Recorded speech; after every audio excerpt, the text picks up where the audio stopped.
Good morning. It's the beginning of day 13 and I've got about 41 and a half miles to Snoqualmie, where I'm going to stay at a hostel. And I could get there in 2 days, but I'm actually focused on getting there in 3, so I can do, like, say 18 and like 5. I want to get there early in the morning so I can take care of chores, laundry, get my resupply box, showering, uploading videos. It rained all night last night. Not heavy though, so it's just drizzling on and off all night.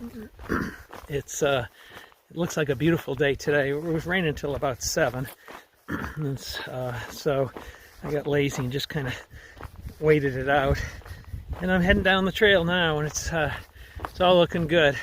And the rain has a positive impact of suppressing potential fires, of which there have been several in this area, which is not good if you're a hiker on foot. But oh well, I'll check in later. Still morning, pleasant temps, it's damp and cool. Just if you look underneath in the center, underneath the clouds, you can see snow, and that's Mount Rainier, I believe. And cutting over here, there's a lot of roads cut, and presumably this is to gain access for cutting trees, or fire roads, I suppose. But you'd be surprised how many off-road vehicles you see up here. And look at that place for a potential tent site. Amazing.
This hiker, Chris Fowler, was also missing when I last came through here. His trail name was Sherpa. I looked everywhere, but if you fall off one of these very steep mountainsides, you're into places where no one travels, and you could get covered up with debris and branches and trees and snow. So I still haven't found him. Very sad indeed. And people do go missing on this trail. Requires a lot of caution. Good morning. It's around 10:30. I've gone about 6 miles. I've just reached the top of Blowout Mountain, which is at around 5,700 feet. It's cold and windy up here, and since I've been doing a lot of climbing, I'm covered with sweat and actually quite cold. When I'm moving along at a good pace, it's not as bad, but as soon as I stop, it's chilly. So I'm not going to stop long. I'm going to head down. I think I've got a downhill section ahead of me. This is ahead. Otherwise, it's a good morning. It's cool, cloudy. Haven't felt any rain yet, so that's all good. And I'm going to press ahead. Another one of those areas where you don't want to peek over the edge. In my case, don't even want to get near the edge. There's like soft dirt there, and there's an absolute cliff going down of sand. And then if you look straight ahead, the tallest part of the sand, that is the trail, so I got to be going up and over that, and then it goes, you can barely see a trail in the center of the screen. Courage. Hey there, it's about 1 o'clock. I've hiked 12 miles and got my pack thrown back on the trail, a 1/4 mile back, and I'm hiking down into the woods to where there's some water, which I need since I haven't had any water. I haven't been able to refill my water for 12 miles. So, yeah, it's been a pretty good day. It's pretty easy. And the temperatures are good. It's been mostly shady. Quite beautiful in the woods here. So down to the water I go. I'm gonna stop here. Okay, ladies.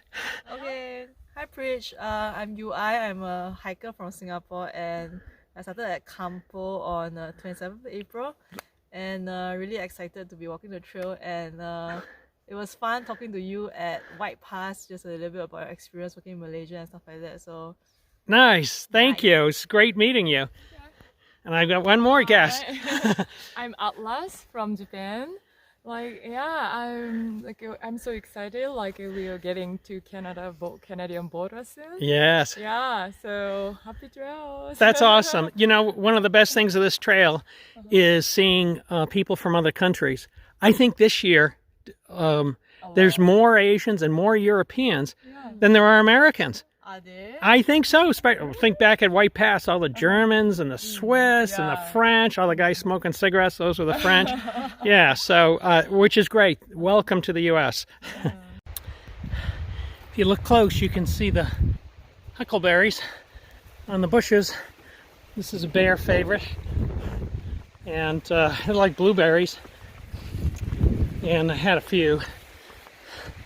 But there, a fair number of them are on the bushes, so bears are grabbing all that for a late summer treat.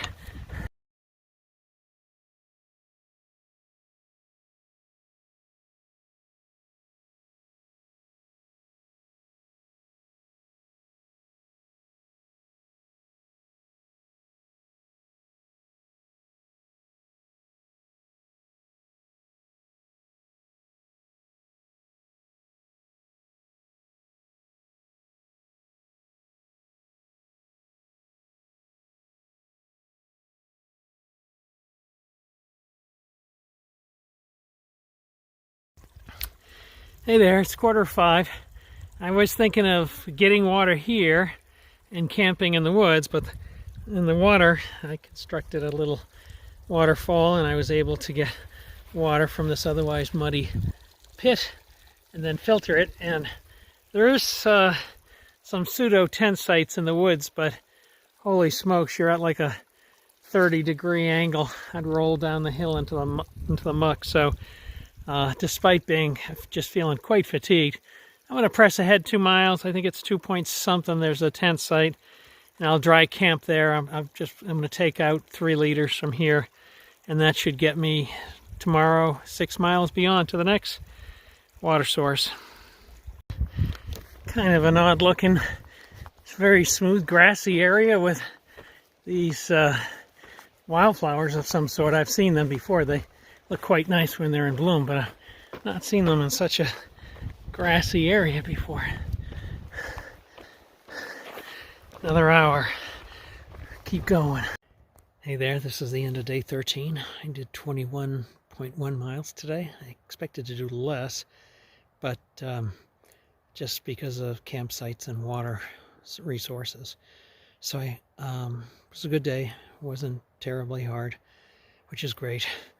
And I have about 20 miles to Snoqualmie and to the Washington Alpine Club. But tomorrow I'll probably aim for around 15 and hold up 5 miles short so I can get in there really early as soon as I can check in at the Washington Alpine Club. But a good day. Day 13 comes to an end. I will talk to you tomorrow.